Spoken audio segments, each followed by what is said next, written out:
Good afternoon बच्चों। आज हम जोग्राफिया में इसका 8th चैप्टर है human environment interactions the tropical and the sub tropical region. ये चैप्टर पढ़ने जा रहे हैं।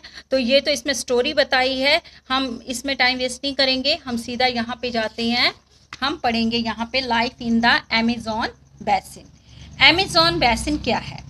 आपने पहले भी 8th 9th चैप्टर्स में इसके कंसर्निंग चैप्टर्स पढ़े हैं, उनमें नेचुरल रीजन्स बताए हैं वर्ल्ड के। तो इसमें बताया है कि जो अमेज़न बेसिन है ये कहाँ पे है। ये अमेज़न बेसिन का ये मैप है। यहाँ पे ये मैप जो बता रहा है कि ये जो अमेज़न बेसिन है ये साउथ अमेरिका में है। तो ये जो रीजन है ये इक्वेटर के बहुत नज़दीक है, यानी कि यहाँ पे बताया है ये जो 0 डिग्री है ये इक्वेटर है, तो ये इक्वेटर के बहुत क्लोज है। यहाँ से 10 डिग्री नॉर्थ है और यहाँ से 10 डिग्री साउथ है। ये 10 डिग्री नॉर्थ और 10 डिग्री साउथ के बीच में है, यानी कि ये जो इक्वेटर है ये 0 डिग्री जो दिखा रहा है ये इक्वेटर है, यानी कि इक्वेटर जो है यहाँ पे अमेज़न बेसिन है।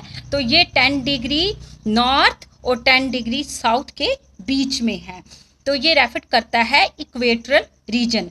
ये जो रिवर अमेज़न है ये फ्लो करती है इस रीजन में, इस रीजन में ये बहती है और यहाँ से ये बह के यानी माउंटेन से होते हुए, ये वेस्ट की माउंटेन से होते हुए ये अटलांटिक ओशन में पहुँचती है जो कि ईस्ट में है।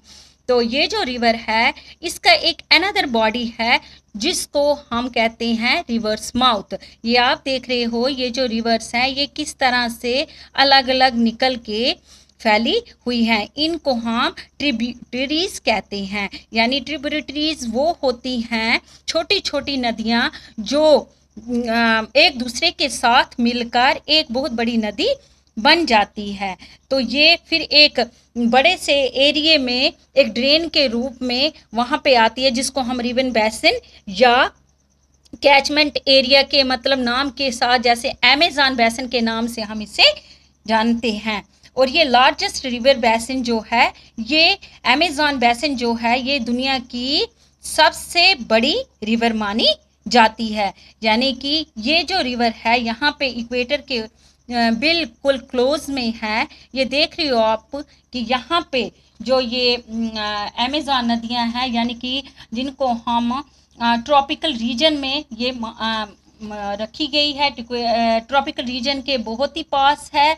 और यहाँ इसकी जो मतलब सहायक नदियाँ हैं ये किस तरह से इनको अपनी ओर मिलाती हैं, और ये बहुत सारी नदियाँ जब मिल जाती हैं तो अमेज़न बेसिन मतलब यहाँ पे ये पानी यहाँ पे कंजर्व होता है और यहाँ से बहुत सारी जगह पे ये पानी चला जाता है।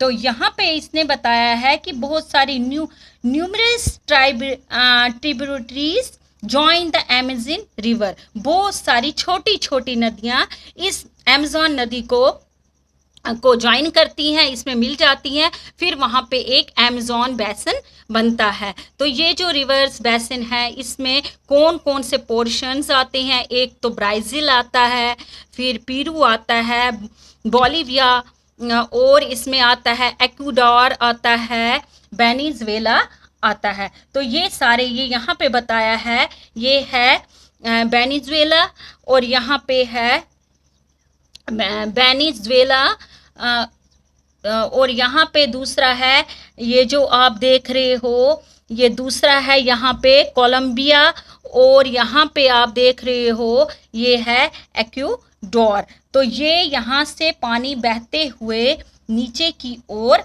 आता है। तो यहाँ पे इस पानी को फिर ये जब नीचे आता है तो सीधा ये कहाँ पे इक्वेटर से पास से गुजरते हुए ये फिर अटलांटिक ओशन में जमा हो जाता है। तो ये इस तरह से ये है हमारा अमेज़न बेसिन। तो अब हम पढ़ते हैं क्लाइमेट। क्लाइमेट होता है मौसम, वहाँ का मौसम। तो इसमें दिखाया है कि जो अमेज़न बेसिन है इसमें बहुत सा इक्वेटर के पास होने के कारण वहाँ पे हॉट एंड वेट जो क्लाइमेट है वो पूरे साल रहता है, यानी कि पूरे साल वहाँ पे गर्म और गीला मतलब नमी वाला मौसम रहता है।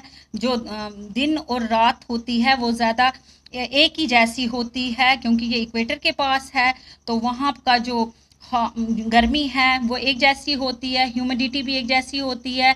तो उस समय जो स्किन है, स्किन पे कुछ पिंच जैसे लगती हैं, मतलब चुभन जैसी उस मौसम में लगती है। और बारिशें ज़्यादातर हर दिन होती रहती हैं। तो ज़्यादा warming to without much warming, ज़्यादा वार्मिंग मतलब गर्मी भी नहीं होती है। जो डे का टेम्परेचर होता है वो हाई होता है, और वहाँ की जो ह्यूमिडिटी होती है वो भी बहुत हाई होती है। इसी तरह से जो रातें होती हैं वहाँ का टेम्परेचर डाउन हो जाता है, लेकिन जो ह्यूमिडिटी होती है वो बनी रहती है। तो अब पढ़ते हैं हम रेन फॉरेस्ट। जो रेन फॉरेस्ट हैं तो यहाँ पे बहुत भारी इस एरिया में, यानी कि अमेज़न बेसिन में बहुत भारी बारिशें होती हैं, जिसकी वजह से यहाँ पे घने जंगल होते हैं। और इन जंगलों में बहुत घने जंगल होने के कारण इनकी एक छत जैसी बन जाती है, यानी कि इनके ऊपर एक कवर जैसा बन जाता है जहाँ पे अंधेरा छाया रहता है। और जो इनके लीव्स होते हैं, ब्रांच होते हैं, उनकी वजह से सन की लाइट पूरी इन पर नहीं पहुंच पाती, यानी ग्राउंड पे पूरी सनलाइट नहीं पहुंच पाती। ये आगे से इनको ढक देते हैं, और जो ये ग्राउंड है इसीलिए यहाँ पे अंधेरा जैसा छाया रहता है। लेकिन शेड जो है वो वेजिटेशन को मतलब ये जो शेड है ये वेजिटेशन के ऊपर होती है, और वहाँ पे ऑर्चिड्स, ब्रोमेलिड्स, ग्रो प्लांट्स होते हैं। तो ऐसे ही रेन फॉरेस्ट जो है यहाँ पे फ्यूना पाए जाते हैं। बर्ड्स ज़्यादातर यहाँ पे पाए जाते हैं, जैसे हमिंग बर्ड्स हैं, बर्ड ऑफ पैराडाइज है, और इसी तरह से बहुत सारे कलरफुल जानवर्स भी यहाँ पे पाए जाते हैं।